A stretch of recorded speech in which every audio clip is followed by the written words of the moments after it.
Muy bien, entonces vamos a comenzar esta escuela dominical en este día que el Señor nos regala una vez más estando aquí en su presencia. Hoy nosotros vamos a estar conversando un poquito basado en la introducción de este, me imagino que famoso libro, pero que si no lo es, lo fue para mí, El Dios Pródigo, del autor y pastor recientemente fallecido Tim Keller. Así que yo les invito a que con ánimo pronto podamos asumir las demandas que nosotros veremos en los siguientes domingos de este libro, que de una forma u otra también nos desafía a nosotros a vivir el Evangelio como el Señor lo ha revelado en su palabra. Independientemente de que usted esté de acuerdo o no con Tim Keller, yo creo que aquí hay algunas enseñanzas válidas que también nos desafían a nosotros a vivir el Evangelio de manera práctica y no solamente de manera teórica. Así que la invitación es para que nos unamos y podamos participar también a través del tiempo de preguntas y respuestas de esta serie que hoy iniciamos. Como dice el autor, el propósito de este libro es exponer las cuestiones esenciales del mensaje cristiano, del Evangelio. Exponer las cuestiones esenciales del mensaje cristiano, que es el Evangelio.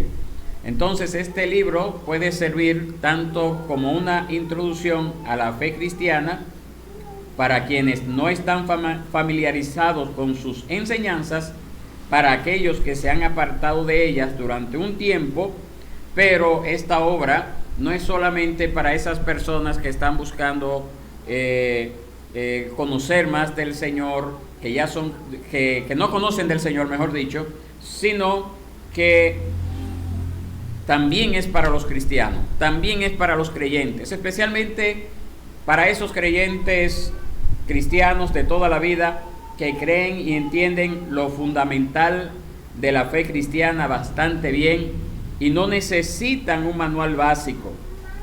No obstante, una de las señales de que quizás usted no comprenda la naturaleza única y radical del Evangelio es precisamente que usted diga que usted tiene claro que usted lo entiende. Entonces eso sería una señal de que usted no entiende las enseñanzas básicas del Evangelio. ¿Por qué? Porque el Evangelio siempre nos ha sido dado para enseñarnos algo, para seguir aprendiendo, para seguir creciendo en el conocimiento del Señor, para seguir experimentando en el día a día estas bendiciones de conocer lo que es el Evangelio.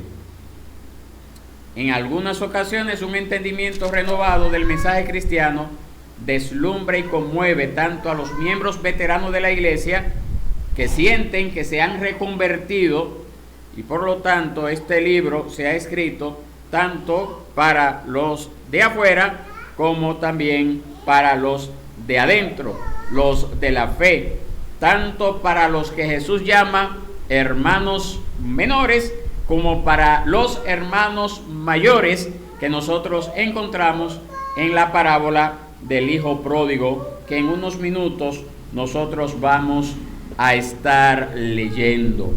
Entonces, por esa razón, en esta mañana yo quiero invitarle a que recurramos como creyentes a esta porción de las Escrituras que se encuentra en el Evangelio de Lucas, Lucas capítulo 15, por favor.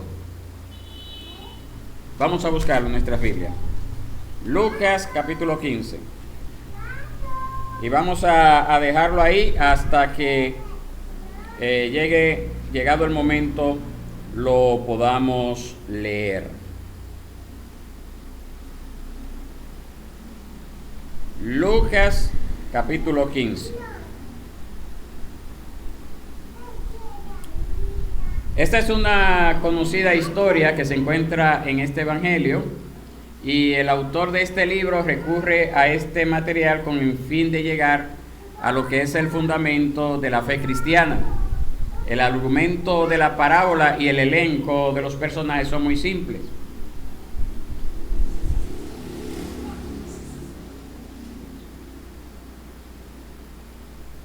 Son muy simples, mis hermanos. Son muy simples.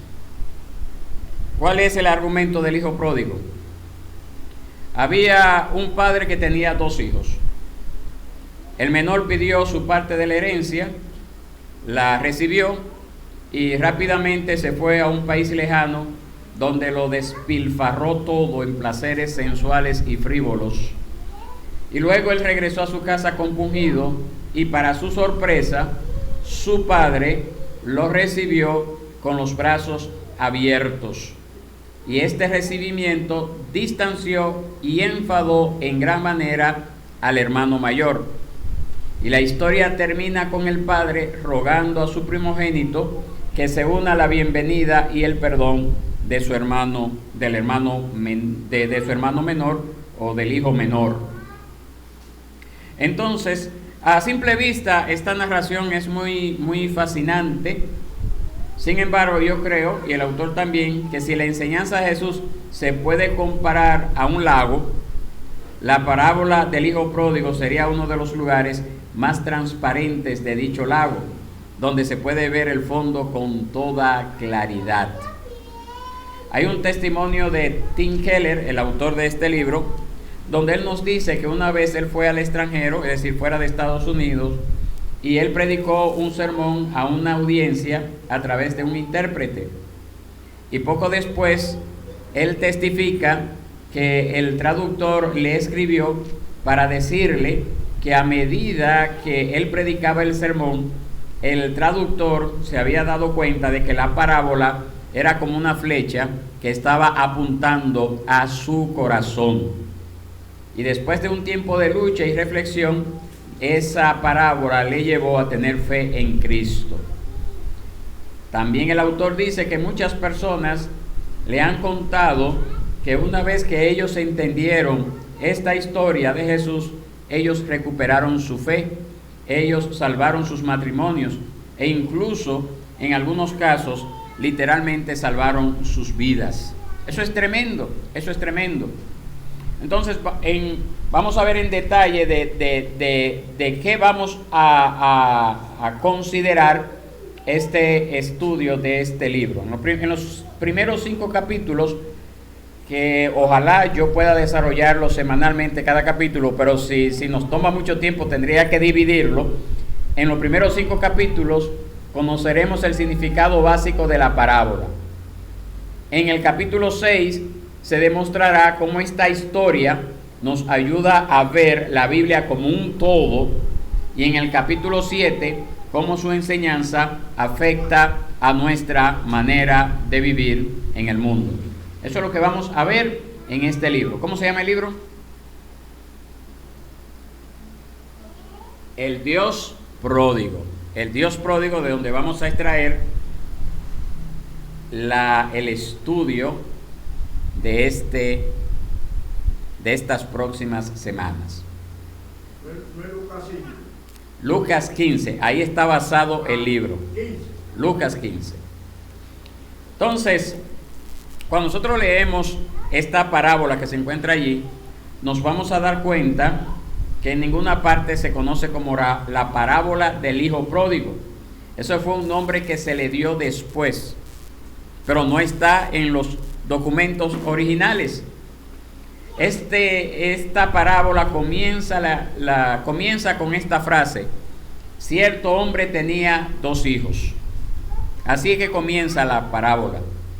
Entonces la narración habla del hermano mayor, pero también de quién está hablando, del hermano menor. Y de la misma manera también está hablando del padre. Y de la misma forma está hablando también de los hijos. Y lo que Jesús dice sobre el hermano mayor, que vemos acá en esta parábola, es uno de los mensajes más importantes que nos comunica la Biblia. Y entonces ahí es que queremos también enfatizar. Entonces la parábola, conforme al autor del libro, dice que debería de haberse llamado la parábola de los 2 hijos perdidos. Eso es lo que él dice, no la parábola del hijo pródigo, sino la parábola de los 2 hijos perdidos. Ahora, antes de definir qué significa pródigo, que es el título que se le puso después a esta parábola, me gustaría saber qué ustedes entienden por esa palabra, pródigo. ¿Qué ustedes entienden por eso? ¿Qué es pródigo? Rachel, ¿qué tú entiendes por eso? ¿Qué es eso? ¿Qué te viene a la mente con esa palabra?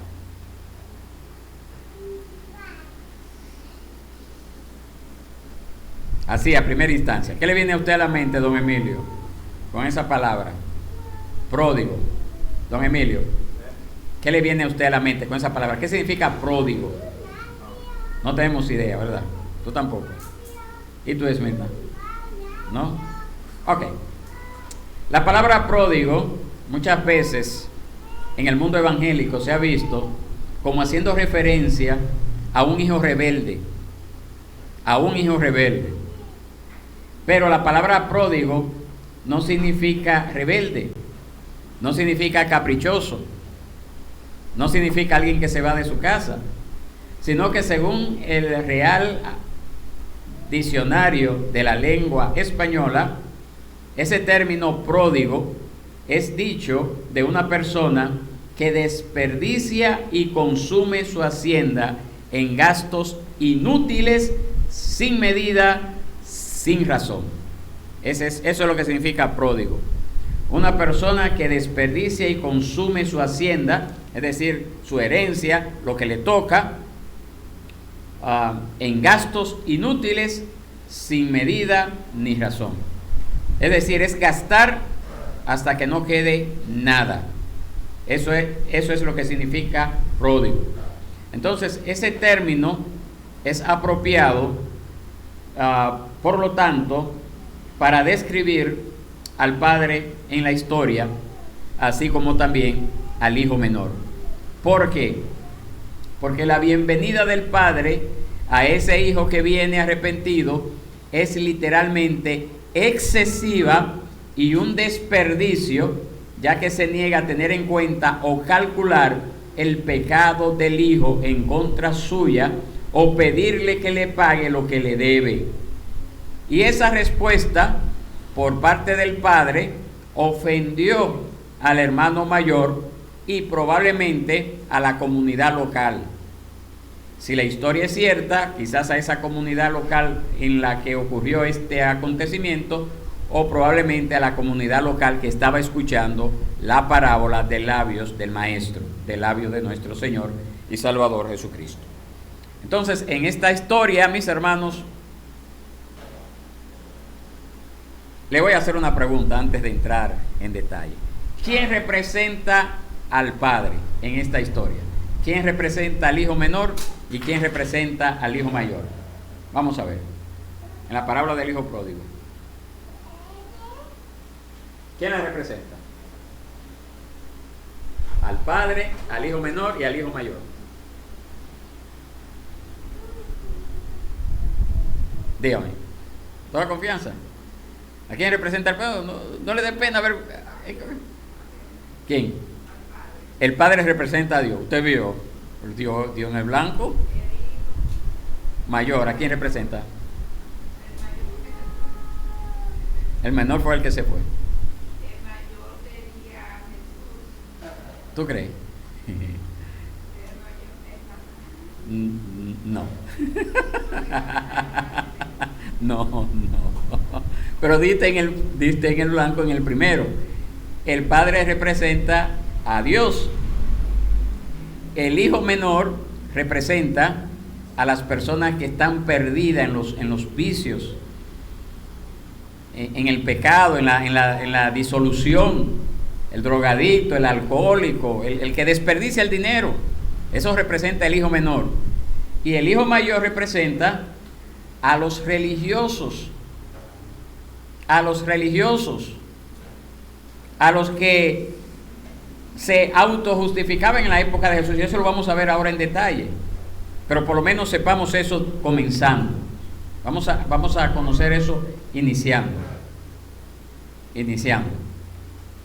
El Padre representa a Jehová Dios, el Padre. El hijo mayor representa a los religiosos de la época de Jesús y de todas las épocas, los que piensan que por su religiosidad están más cerca de Dios que todos los demás. Y el hijo menor representa a los que viven una vida disoluta, una vida pecaminosa, una vida en los placeres, en la delincuencia también, representa el hijo menor. Tengamos eso en pendiente. ¿Qué base nosotros tenemos para decir que esta parábola representa al Padre, a Jehová Dios? Bueno, porque 2 Corintios 5:19 nos dice que Dios estaba en Cristo reconciliando al mundo con Él mismo, no tomando en cuenta a los hombres sus transgresiones. Entonces, por esa razón nosotros sabemos que es Jehová quien está buscando al hombre. Y Jesús nos muestra a ese Dios que lo entregó, que lo gastó todo, y que no es otra cosa sino pródigo con nosotros sus hijos. Decir que está dispuesto a gastarlo todo por causa nuestra. La gracia desmesurada de Dios es nuestra mayor esperanza, una experiencia que transforma vidas.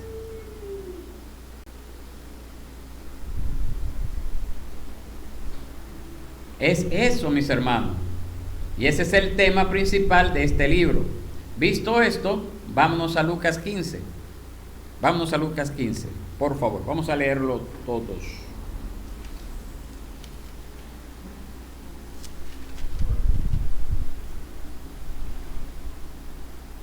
Vamos a leer Lucas 15, está en la página 1066. Vamos a leer versos 1 al 3 y luego vamos a leer versos 11 hasta el 32. Lucas 15, 1 al 3 y luego versos 11 al 32. Nos dice así: todos los recaudadores de impuestos y los pecadores se acercaban para oír a Jesús. Página 1066. Volvemos de nuevo. Vamos todos a leerlo.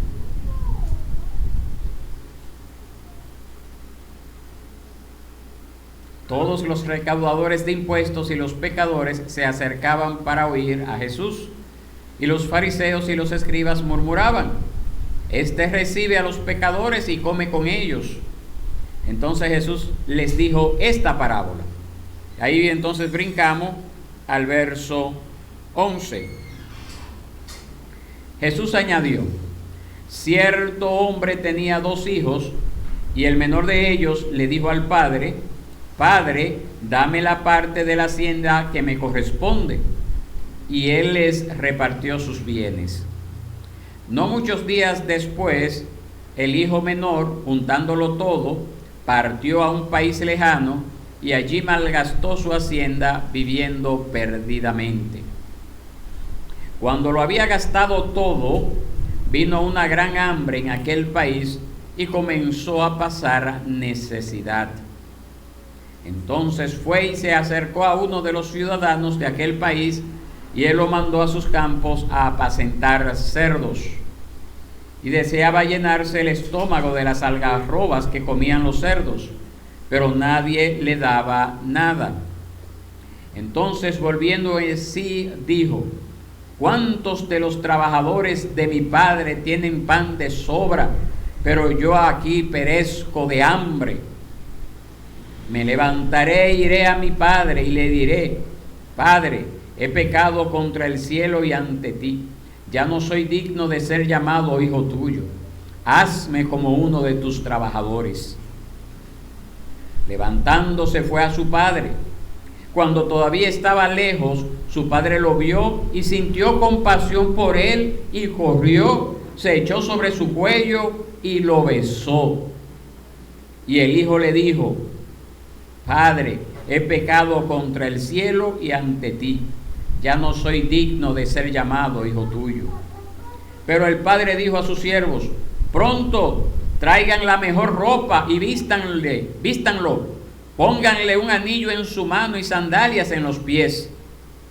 Traigan el becerro engordado, mátenlo y comamos y regocijémonos, porque este hijo mío estaba muerto y ha vuelto a la vida. Estaba perdido y ha sido hallado. Y comenzaron a regocijarse. Su hijo mayor estaba en el campo, y cuando vino y se acercó a la casa, oyó música y danzas. Llamando a uno de los criados, le preguntó qué era todo aquello. Y él le dijo: tu hermano ha venido y tu padre ha matado el becerro engordado, porque lo ha recibido sano y salvo. Entonces él se enojó y no quería entrar. Salió su padre y le rogaba que entrara. Pero él le dijo al padre: mira, por tantos años te he servido y nunca he desobedecido ninguna orden tuya. Y sin embargo, nunca me has dado un cabrito para regocijarme con mis amigos. Pero cuando vino este hijo tuyo, que ha consumido tus bienes con rameras, mataste para él el becerro engordado.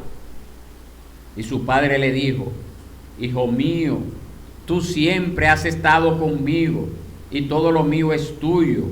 Pero era necesario hacer fiesta y regocijarnos, porque tu hermano, estaba muerto y ha vuelto a la vida, estaba perdido y ha sido hallado. Fin de las citas. La mayoría de las interpretaciones de esta parábola se han centrado en la huida y regreso del hermano menor, el hijo pródigo. Sin embargo, así se pierde el verdadero significado de esta parábola, de esta historia, porque hay dos hermanos y cada uno de ellos representa una manera diferente de estar alejado de Dios y de buscar la entrada en el reino de los cielos. Dos maneras diferentes de estar alejado de Dios.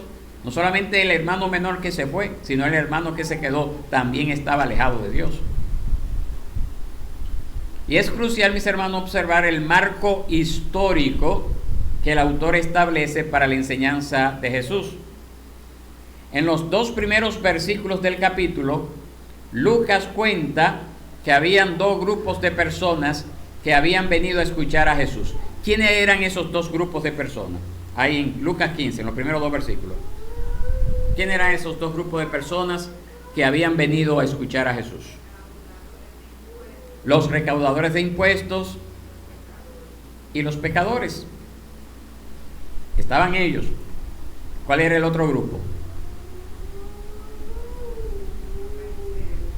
Los fariseos, los escribas.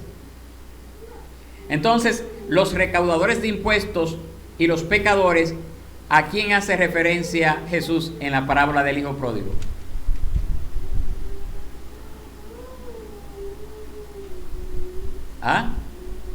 ¿A quién? Al mundo, dice Wendy. ¿Y quién es el mundo en la parábola del hijo pródigo? ¿Y quiénes son los que se pierden en la parábola del hijo pródigo? Ok, pero en la parábola del hijo pródigo, ¿quién es? El hijo que se fue. Tú tienes la razón 100%. Son todas esas personas. Pero ¿a quién representa en la parábola del hijo pródigo? Al hijo menor, el que se fue lejos. Entonces, los recaudadores de impuestos y los pecadores representan en esta parábola al hijo menor. No mantenían ni las normas morales de la Biblia ni las reglas de pureza ceremonial que cumplían los religiosos, los líderes religiosos, los judíos. Los pecadores y recaudadores de impuestos se dedicaban a una vida desenfrenada, al igual que el hermano menor. Se habían ido de casa al dejar las reglas de moralidad y tradiciones de sus familias y de la sociedad. El segundo grupo que escuchaba era el de los fariseos y los escribas. ¿A quiénes representan los fariseos y los escribas en la parábola del hijo pródigo? Dígalo, Wendy. Usted está bateando bien. Acuérdese que cuando uno se equivoca bien y tiene 2 buenas, está ganando. Diga, ¿a quiénes representan el hermano mayor? Conforme a estos 2 versos. Sí, esa misma, Rechedilo. Confírmalo. A los fariseos y los escribas. Los fariseos y los escribas mantenían las leyes morales que le habían sido enseñadas. Ellos estudiaban y obedecían, entre comillas, las Escrituras. Adoraban fielmente y oraban con constancia. Entonces, con pocas palabras, Lucas muestra qué diferente era la respuesta de cada uno de los grupos hacia Jesús. Y ese verbo que se traduce allí en el verso, déjame confirmar cuál verso está, se acercaban, verso 1, todos los recaudadores de impuestos y los pecadores se acercaban, transmite la idea de cómo Jesús atraía a los hermanos menores a su ministerio. Continuamente acudían en grupo a él. Y este fenómeno de que estos recaudadores de impuestos y pecadores acudieran a él, a Jesús, desconcertaba, irritaba a las personas moralistas y religiosas de esa época. Y esa es la queja que ellos dicen ahí en el verso 2. ¿Cuál es la queja que dice? Verso 2, ahí al final. Este recibe a los pecadores, ¿y qué más? E incluso, ¿qué más hacia ellos? Recibe a los pecadores, ¿y qué más? Verso 2. Ahí mismo. 15:2. Come con ellos. En aquella época, mis hermanos, sentarse y comer con alguien, lo puedes dejar abierto, mi hermano. Sentarse y comer con alguien en el antiguo Oriente Medio era un símbolo de aceptación. Entonces ellos están diciendo, ¿cómo se atreve Jesús a acercarse así a pecadores? Ellos estaban diciendo, estas personas nunca vienen a nuestras celebraciones. Acuérdense que estaban allí los fariseos y los escribas. Nunca vienen a la sinagoga. ¿Por qué les interesa la enseñanza de Jesús? No puede estar Jesús diciéndole la verdad como hacemos nosotros. Jesús debe de estar diciendo a ellos lo que ellos quieren oír, por eso van a donde Jesús. Entonces, otra pregunta. Tomando esto como referencia, ¿a quién se dirige la enseñanza de Jesús en esta parábola? ¿A quién está dirigida la enseñanza de Jesús en esta parábola? ¿A quién está dirigida? Aparte de nosotros, aparte de la humanidad, aparte de en ese contexto, en ese momento histórico, ¿a quién se está dirigiendo la parábola de Jesús? ¿A qué grupo se está dirigiendo Jesús la enseñanza de esa parábola? No, todos están perdidos, pero no a los pecadores ni a los recaudadores de impuestos. Se está dirigiendo a los fariseos, a los escribas. Jesús comienza a contar la parábola como respuesta a la actitud de los escribas y de los fariseos. La parábola de los dos hijos considera ampliamente el alma del hermano mayor y encuentra su clímax en una persuasiva súplica de parte del Señor para que ellos cambien su corazón. Es a los escribas y fariseos que va dirigida esta parábola en el contexto histórico. Claro, es para nosotros también, pero en el contexto histórico era para ellos. A lo largo de los siglos, mis hermanos, este texto se ha enseñado en la iglesia o en los programas educativos religiosos, y se ha enseñado que el único enfoque de esta parábola ha sido cómo el padre recibe sin reservas al hijo menor arrepentido. La primera vez que yo escuché esta parábola, yo me imaginaba, ¿verdad?, cómo la gente decía, wow, cómo el hijo pródigo regresó, cómo el hijo pródigo fue recibido por el padre, tremendo. Y si lo hacemos así, mis hermanos, nos estamos dejando llevar por el sentimentalismo. El objetivo de esta historia no son los pecadores rebeldes, sino las personas religiosas que hacen todo lo que la Biblia, entre comillas, requiere. Jesús no está tratando tanto con los inmorales de fuera, sino con los moralistas de dentro. Él quiere mostrarle a esos moralistas su estrechez, su ceguera, su autojustificación. Él quiere hacerles ver que estas actitudes están destruyendo tanto sus propias almas como las vidas de las personas a su alrededor. Y por lo tanto, es un error pensar que Jesús cuenta esta historia en primer lugar para asegurar su amor incondicional a los hermanos menores. Y no es así. Tiene una enseñanza para los hermanos menores, pero la enseñanza principal es para los hermanos mayores, que representan acá a los escribas y fariseos. Amén. Mis hermanos, el propósito de Jesús no es enternecerlos, sino hacer añicos esas ideas preconcebidas que tenían los escribas y fariseos de los que eran para ellos el que estaba correcto y el que no. Pero también es para nosotros en este tiempo. A través de esta parábola, Jesús desafía lo que cualquiera haya pensado alguna vez acerca de Dios, acerca del pecado y acerca de la salvación. Esta historia, mis hermanos, revela el egocentrismo destructivo del hermano mayor. Pero también condena con firmeza la vida disoluta del hermano menor. Por eso le decía hace un ratito que esta parábola debería de llamarse la parábola de los dos hijos. Jesús está diciendo que tanto los irreligiosos, que eran los pecadores y los recaudadores de impuestos, como los religiosos, que son los escribas y fariseos, ambos grupos están perdidos espiritualmente.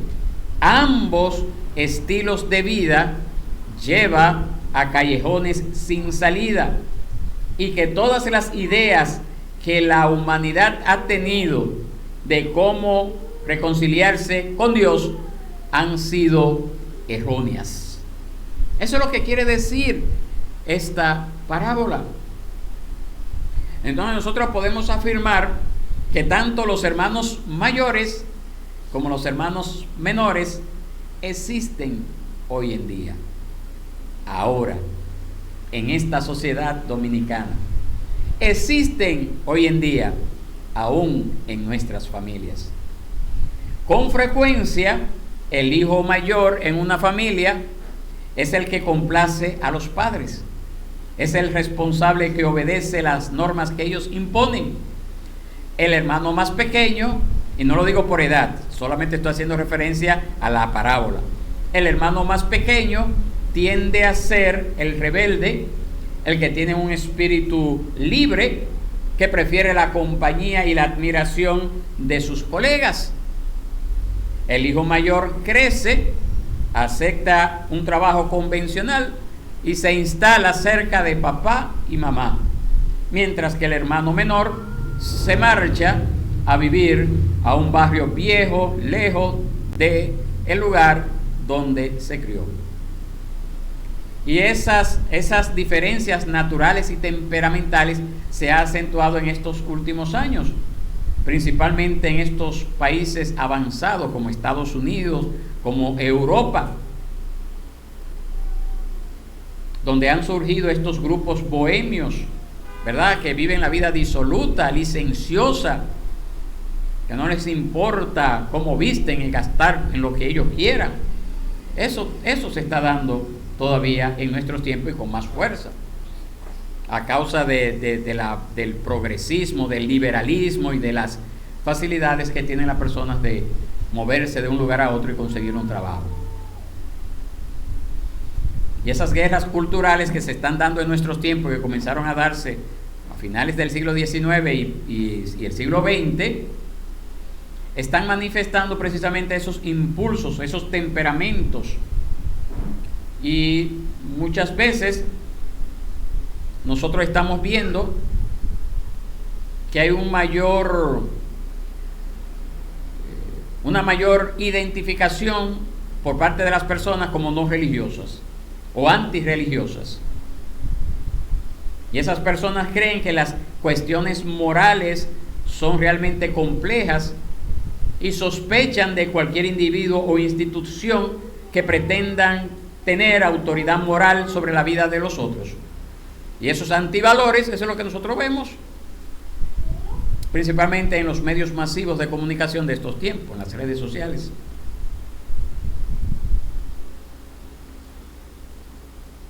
Pero a pesar de eso, o quizás debido a eso, también ha habido un aumento de ese espíritu, a causa de ese aumento de ese espíritu secular, también ha habido un crecimiento considerable en los movimientos religiosos, conservadores y ortodoxos. ¿Por qué? Porque estos grupos, alarmados por lo que ellos perciben como un ataque del relativismo moral, muchos han decidido, ese relativismo moral, como muchos han decidido retomar la cultura, y entonces ven con desconfianza a los hermanos menores, como hicieron los fariseos. Entonces estos grupos también de extrema derecha, que también lo vemos en los partidos políticos, tienen una tendencia a querer marginar todo concepto que involucre cierto deseo de parte de algunos de extender la mano a esos grupos marginados.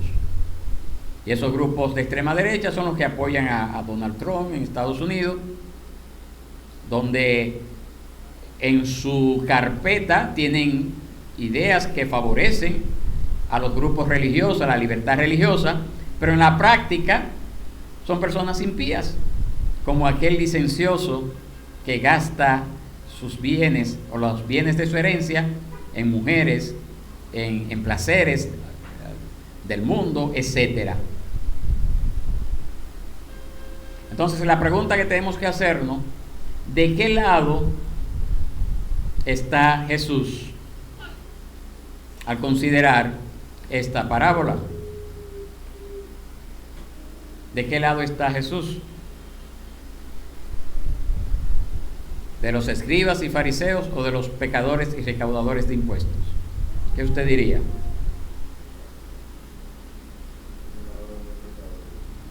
Del lado de los pecadores y de los recaudadores de impuestos. Él está diciendo a los escribas y fariseos: ustedes están muertos espiritualmente hablando, a pesar de su religiosidad. Cuando el cristianismo surgió en el siglo I, no era conocido como una religión más, sino que era conocido como la antirreligión. ¿Por qué? Porque ese movimiento surgió en el contexto de que sus cultos, sus reuniones no se daban en templos, no existía un sacerdote que tenía que ofrecer sacrificios, no había una imagen a quien adorar, etcétera. Y por esa razón, imagínese usted cuando una persona decía: yo soy cristiano, seguidor de Cristo, y le preguntaban: no me digas, ¿y dónde está tu templo? No tenemos templo, nos reunimos aquí en mi casa. ¿Cómo va a ser? ¿Y cómo se llama el sacerdote, el que oficia porque eso era común, el sacrificio de animales en aquel entonces? No tenemos sacerdotes. ¿Cómo va a ser? ¿Cómo puede ser eso? Y entonces por eso se le llamaba la antirreligión. El Imperio Romano estaba dispuesto a recibir a cualquier religión que observara este principio: César es el Señor. Es decir, tú puedes creer lo que tú quieras, pero César debe de ser el Señor. Es decir, debe ser un Dios más. Y cuando los cristianos comenzaron a decir: no, César no es el Señor, sino que Jesucristo es el Señor, entonces eso les llevó también a la persecución. y a que fuera un movimiento proscrito, es decir, prohibido, a causa precisamente de esos principios que regían y gobernaban la vida de ese nuevo grupo que se había levantado. Nunca nadie había escuchado algo así, y por esa razón en algunos documentos históricos, cuando hace referencia a los cristianos, hace referencia a los ateos, porque los cristianos estaban diciendo que su realidad era espiritual, que era única, y que esa realidad no se podía clasificar con el resto de las religiones del mundo.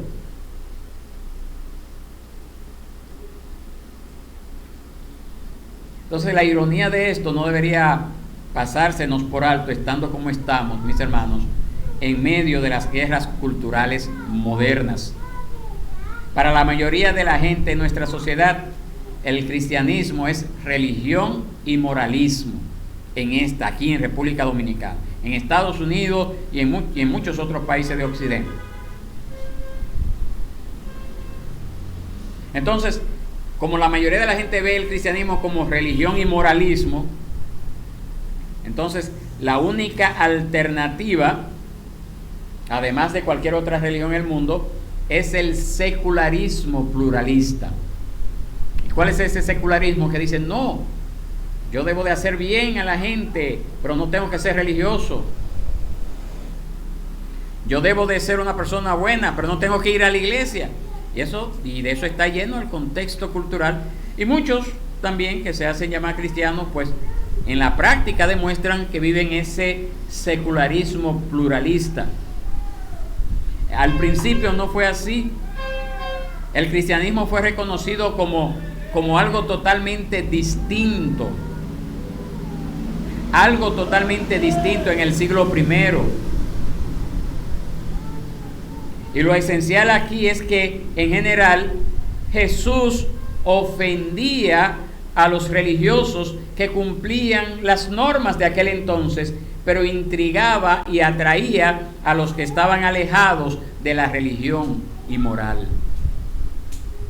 Eso es lo que nosotros vemos allí, y lo vemos a lo largo de las narraciones del Nuevo Testamento sobre la vida de Jesús. En todos los casos, nosotros vemos a Jesús encontrándose con una persona religiosa y una persona marginada sexual, una marginada sexual, como Lucas 7, 36 al 50. Lo vemos a una persona religiosa y una marginada racial, como Juan capítulo 3, se encuentra con Nicodemo, y Juan capítulo 4, que se encuentra con la mujer samaritana. O un marginado político, como en Lucas 19. Y por esa razón es que Jesús le dice a esos respetables religiosos líderes de Israel en aquel entonces, que los recaudadores de impuestos y las rameras entran en el reino de Dios antes que ustedes. Así se lo dijo a él. Mateo 21, 31. Quedó allí registrado. Las enseñanzas de Jesús constantemente atraía a los irreligiosos, a los que no eran religiosos, mientras que ofendía a los creyentes y religiosos de esa época.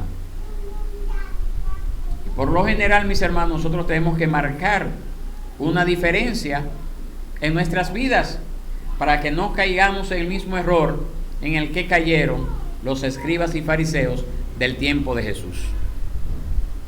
Nosotros debemos de presentar la iglesia, nosotros, el cuerpo de Cristo, como un lugar que está abierto a recibir a todos